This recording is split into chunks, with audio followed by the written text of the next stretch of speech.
Hi friends, ആർ4ഐയിലേക്ക് എല്ലാവർക്കും സ്വാഗതം. മാർക്കറ്റിൽ ലിസ്റ്റ് ചെയ്ത ഗ്യാസ് ഡിസ്ട്രിബ്യൂഷൻ കമ്പനികളുടെ ഒരു ലിസ്റ്റ് എടുത്താൽ 8 കമ്പനികളാണ് നമുക്ക് പ്രധാനമായിട്ട് കാണാൻ കഴിയുക. ഗെയിൽ, അദാനി ഗ്യാസ്, അതുപോലെ Petronet LNG, Gujarat gas, Indraprastha gas, Gujarat state Petronet, Mahanagar gas, IRM energy. അപ്പോൾ ഈ ഒരു 8 കമ്പനികളിൽ ഏറ്റവും അധികം മാർക്കറ്റ് ക്യാപ്പുള്ള കമ്പനിയാണ് ഗെയിൽ ഇന്ത്യ ലിമിറ്റഡ്. ഇതിൻ്റെ മാർക്കറ്റ് ക്യാപ്പ് എന്ന് പറയുന്നത് 1,60,000 കോടിയുള്ള വലിയൊരു കമ്പനിയാണ് ഗെയിൽ എന്ന് പറയുന്ന ഈ ഒരു PSU കമ്പനി. ഇതൊരു മഹാരത്ന സ്റ്റാറ്റസ് ഉള്ള PSU കമ്പനിയാണ്. ഈ 8 കമ്പനികളിൽ കഴിഞ്ഞ 4 ക്വാർട്ടറുകളിൽ രേഖപ്പെടുത്തിയ പ്രോഫിറ്റ് ഗ്രോത്ത് നോക്കിക്കഴിഞ്ഞാൽ ഈ ഗെയിലിൻ്റെ പ്രോഫിറ്റ് ഗ്രോത്ത് കാണുന്നത് 173% ആണ്. അപ്പോൾ ഈ പ്രോഫിറ്റ് ഗ്രോത്തിൻ്റെ കാര്യത്തിൽ ഗെയിലാണ് എല്ലാവരെയും ബഹുദൂരം പിന്നിലാക്കി മുന്നിട്ട് നിൽക്കുന്നതെന്ന് നമുക്ക് കാണാൻ കഴിയും. ഇനി കഴിഞ്ഞ ഒരു വർഷത്തെ ഒരു റിട്ടേൺ നോക്കിക്കഴിഞ്ഞാലും 94%, അതായത് ഇൻവെസ്റ്റ് ചെയ്തവരുടെ പണം ഓൾമോസ്റ്റ് ഡബിൾ ആക്കിയിട്ടുള്ള ഒരു റിട്ടേൺ ആണ് ഗെയിൽ നൽകിയതെന്ന് നമുക്കിവിടെ കാണാൻ കഴിയും.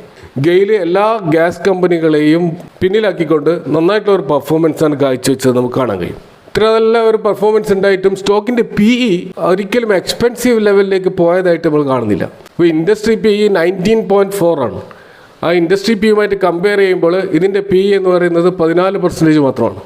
തികച്ചും അണ്ടർ വാല്യൂഡ് ആയിട്ടാണ് ഇപ്പോഴും ഗെയിൽ എന്നുള്ള ഈ ഒരു സ്റ്റോക്ക് നമുക്ക് കാണാൻ കഴിയുന്നത്. എന്നാൽ ഗെയിലിൻ്റെ പ്രോഫിറ്റ് ഗ്രോത്ത് 173% എന്നുള്ള 4 ക്വാർട്ടറുള്ള പ്രോഫിറ്റ് ഗ്രോത്ത് കാണിക്കുന്നുണ്ടെങ്കിലും ഇതിൻ്റെ സെയിൽസ് ഗ്രോത്ത് -3% ആണെന്ന് കാണാം. അപ്പോൾ സെയിൽസ് ഗ്രോത്ത് വർദ്ധിക്കാതെ പ്രോഫിറ്റ് മാത്രം ഇത്രമാത്രം വർദ്ധിച്ചത് എന്നാണ് നമ്മൾ പരിശോധിക്കേണ്ടത്. അപ്പോൾ അങ്ങനെ പരിശോധിക്കുമ്പോൾ കാണുന്ന കാര്യം, കഴിഞ്ഞ വർഷം ഇന്ത്യയിൽ അങ്ങോളം ഇങ്ങോളം രേഖപ്പെടുത്തിയ റെക്കോർഡ് ഹൈ ടെമ്പറേച്ചർ, ഉഷ്ണത്തിലുണ്ടായിട്ടുള്ള ഈ വലിയൊരു വർധനവ് രാജ്യത്തിൻ്റെ ഇലക്ട്രിസിറ്റി പവർ ഡിമാൻഡിനെ വല്ലാതെ വർദ്ധിപ്പിച്ചിരുന്നു. അതുകൊണ്ട് തന്നെ പവർ പ്ലാന്റുകളുടെ അവരുടെ പവർ ജനറേഷൻ ആവശ്യമായിട്ടുള്ള എനർജി, പ്രത്യേകിച്ച് കോള്, ഗ്യാസിനൊക്കെയാണ് അവർ ആശ്രയിക്കാറുള്ളത്. അപ്പോൾ ഈ ഗ്യാസ് ഇമ്പോർട്ട് ചെയ്യാൻ വലിയ വില കൊടുക്കാൻ ഈ പവർ പ്ലാന്റുകൾ തയ്യാറായിരുന്നു. അപ്പോൾ ആ ഒരു അവസരം ഏറ്റവും ഫലപ്രദമായിട്ട് ഉപയോഗിച്ചത്, അതിൻ്റെ ബെനിഫിറ്റ് ഉണ്ടാക്കിയതും ഗെയിൽ എന്ന് പറയുന്ന ഈ കമ്പനിയാണ്. അപ്പോൾ ഗെയിൽ എന്ന് പറയുന്നത് ഇന്ത്യയിലെ തന്നെ ടോപ്പ് ഗ്യാസ് ഇമ്പോർട്ടറും അതുപോലെ നാച്ചുറൽ ഗ്യാസിൻ്റെ മാർക്കറ്ററും അതുപോലെ നാച്ചുറൽ ഗ്യാസിൻ്റെ ട്രാൻസ്പോർട്ടറും കൂടിയാണ് ഗെയിൽ എന്ന് പറയുന്ന ഈ ഒരു കമ്പനി. അപ്പോൾ ഗെയിലിൻ്റെ നമ്മളൊരു പ്രോഫിറ്റ് ആൻഡ് ലോസ് സ്റ്റേറ്റ്മെൻറ്റ് നോക്കിക്കഴിഞ്ഞാൽ 2023 അവരുടെ എക്സ്പെൻസസ് 1,38,166 കോടിയാണെന്ന് കാണാം. എന്നാൽ 2024 ആ എക്സ്പെൻസസ് കുറഞ്ഞിട്ട് 1,18,932 ആണെന്നും കാണാം. അപ്പോൾ ഈ എക്സ്പെൻസസിൽ വന്ന ഈ ഒരു കുറവ്, ഇത് സ്വാഭാവികമായിട്ട് ഇവരുടെ പ്രോഫിറ്റ് വർദ്ധിപ്പിക്കാൻ സഹായിച്ചിട്ടുണ്ട്. ഇപ്പോൾ പ്രോഫിറ്റിൽ അതുകൊണ്ട് തന്നെ 2023 5,596 എന്നുള്ള ലോ പ്രോഫിറ്റ് ക്രിയേറ്റ് ചെയ്ത കമ്പനി ഈ 2024 ട്രെയിലിംഗ് 12 മന്ത്സിൻ്റെ ആ ഒരു പ്രോഫിറ്റ് നോക്കുകയാണെങ്കിൽ 11,293 ആണ്. അപ്പോൾ ഡബിളായിട്ടുള്ള ഒരു പ്രോഫിറ്റ് ജമ്പ് നമുക്ക് ഇവിടെ കൃത്യമായിട്ട് കാണാൻ കഴിയും.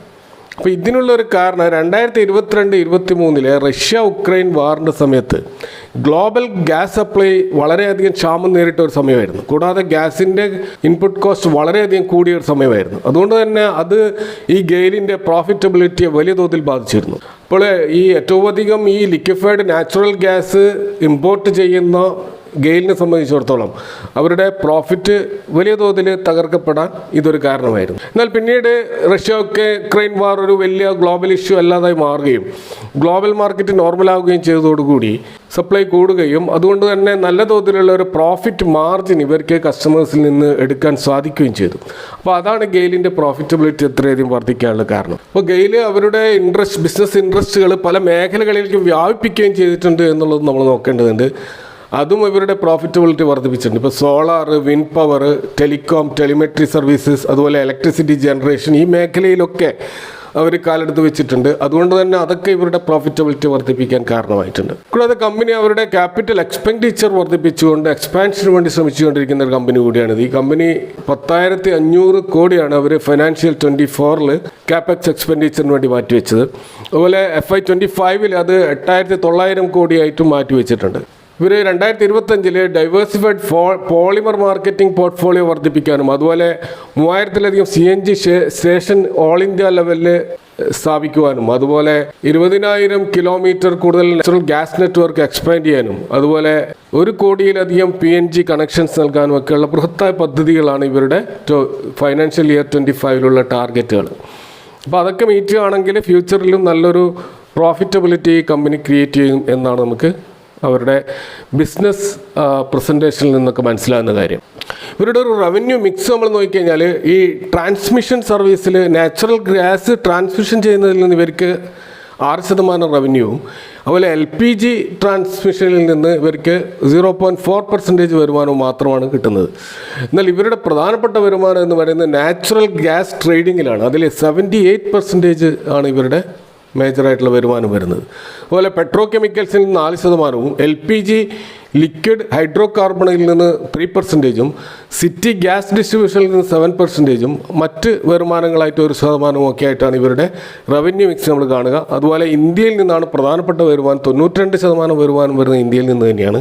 ഇൻ്റർനാഷണലായിട്ട് 8% മാത്രമാണ് ഇവർക്ക് വരുമാനം ഉണ്ടാകുന്നത്. അപ്പോൾ ഏറ്റവും ഒടുവിൽ ഇവർ പ്രസിദ്ധീകരിച്ചിട്ടുള്ള ക്വാർട്ടർലി റിസൾട്ട് നോക്കിക്കഴിഞ്ഞാൽ അത് സ്ട്രീറ്റ് എസ്റ്റിമേറ്റിനെ വലിയ തോതിൽ ബീറ്റ് ചെയ്തതായിട്ടാണ് നമുക്ക് കാണാൻ കഴിയുന്നത്. ഇപ്പോൾ ബ്ലൂംബർഗ് പോലെയുള്ള ഏജൻസികൾ നടത്തിയ എസ്റ്റിമേറ്റിനെ ബീറ്റ് ചെയ്തതായിട്ട് അതിൻ്റെ റിപ്പോർട്ടുകളിൽ നമുക്ക് കാണാൻ കഴിയും. ഇയർ ഓൺ ഇയർ സെയിൽസ് നോക്കുകയാണെങ്കിൽ 5.94% വർധനവും, ഇയർ ഓൺ ഇയർ പ്രോഫിറ്റിൽ 77% വർധനവും നമുക്ക് ഈ ക്വാർട്ടർലി റിസൾട്ട് കാണാൻ കഴിയും. കൂടാതെ ക്വാർട്ടർ ഓൺ ക്വാർട്ടർ സെയിൽസിൽ 6% വർധനവും, ക്വാർട്ടർ ഓൺ ക്വാർട്ടർ പ്രോഫിറ്റിൽ 28% വർധനവും കാണാൻ കഴിയും. അപ്പോൾ ഈ ഒരു റിസൾട്ട് വന്നതിന് ശേഷം ഇന്ന് ഈ സ്റ്റോക്ക് ഒരു ഗ്യാപ്പ് അപ്പ് ഓപ്പണിംഗ് ആണ് കാഴ്ചവെച്ചത്. പിന്നീട് അത് ഒരു 3% ഒരു അപ്വേർഡ് മൂവ്മെൻറ്റോടുകൂടി ക്ലോസ് ചെയ്തതായിട്ട് നമുക്ക് ഇവിടെ കാണാൻ കഴിയും. അപ്പോൾ ഗെയിലിൻ്റെ ചെയർമാനും മാനേജിംഗ് ഡയറക്ടറുമായിട്ടുള്ള സന്ദീപ് കുമാർ ഗുപ്ത അദ്ദേഹം പറയുന്നത് കമ്പനി 1659 കോടിയുടെ ക്യാപിറ്റൽ എക്സ്പെൻഡിച്ചറാണ് ഈ കഴിഞ്ഞ ക്വാർട്ടറിൽ ചെലവഴിച്ചത്. അതായത് ഇവരുടെ FY25 ടാർഗറ്റ് എന്ന് പറയുന്നത് 8044 കോടിയാണ്. അപ്പോൾ അതിൻ്റെ 21% ഓൾറെഡി ചെലവഴിച്ച് കഴിഞ്ഞു. അപ്പോൾ പ്രധാനമായിട്ടും ഗ്യാസ് പൈപ്പ് ലൈൻ, അപ്പോൾ ഇവിടെ ആ ഒരു ക്യാപിറ്റൽ എക്സ്പെൻഡിച്ചർ മെയിനായിട്ട് സ്പെൻഡ് ചെയ്തിട്ടുള്ളത് പൈപ്പ് ലൈനിനും പെട്രോ കെമിക്കൽസിനും ഈക്വിറ്റി ടു ജോയിൻറ്റ് വെഞ്ചർ രീതിയിലാണ് സ്പെൻഡ് ചെയ്തിട്ടുള്ളത്. അപ്പോൾ ഈ സ്റ്റോക്കിൻ്റെ ഒരു ചാർട്ട് നോക്കിക്കഴിഞ്ഞാൽ അത് കഴിഞ്ഞ വർഷം അവസാനം മുതൽ ഒരു ക്ലിയർ ആയിട്ടുള്ള ഒരു അപ് ട്രെൻഡിലേക്ക് ഇങ്ങനെ പോയിക്കൊണ്ടിരിക്കുകയാണ്. ആ ഒരു ട്രെൻഡ് ലൈൻ ഇതുവരെ ബ്രേക്ക് ചെയ്തില്ല. ആ ഒരു ട്രെൻഡ് ലൈനിനിടയിലാണ് ഈ സ്റ്റോക്ക് മുന്നോട്ട് പോയിക്കൊണ്ടിരിക്കുന്നത്. ഇപ്പോൾ ഒരു ബ്രേക്കൗട്ടോട് കൂടി മുന്നോട്ട് പോയ ഈ സ്റ്റോക്ക് തീർച്ചയായും ആ ഒരു ട്രെൻഡ് ലൈനിൽ ഈ ആ ലെവലിൽ ഇഷ്ടംപോലെ പ്രോഫിറ്റ് ബുക്കിങ്ങിനുള്ള സാധ്യതയുണ്ട്, നല്ലൊരു സെല്ലിംഗ് പ്രഷർ വരാൻ സാധ്യതയുണ്ട്. അപ്പോൾ ഈ ഒരു ലെവൽ ഒരിക്കലും ഒരു ബൈയിങ് ഓപ്പർച്യൂണിറ്റി ആയിട്ട് കാണരുത്. അവിടെ നിന്ന് എന്തായാലും തീർച്ചയായും ഈ സ്റ്റോക്ക് താഴോട്ടേക്ക് വരും. അപ്പോൾ ആ ഒരു ലെവൽ അടുത്ത് തന്നെ ഇമ്മീഡിയറ്റ് ആയിട്ടുള്ള ഒരു ലെവൽ നമുക്ക് വാങ്ങാൻ തുടങ്ങുന്ന ഒരു ലെവലായിട്ട് തോന്നുന്നത് 232 എന്നുള്ള ഒരു പ്രൈസ് ലെവലാണ്. അപ്പോൾ അവിടെ നിന്ന് വാങ്ങി തുടങ്ങിക്കഴിഞ്ഞാൽ 210 വരെ നമുക്ക് വാങ്ങിച്ചുകൊണ്ടേ ഇരിക്കാം.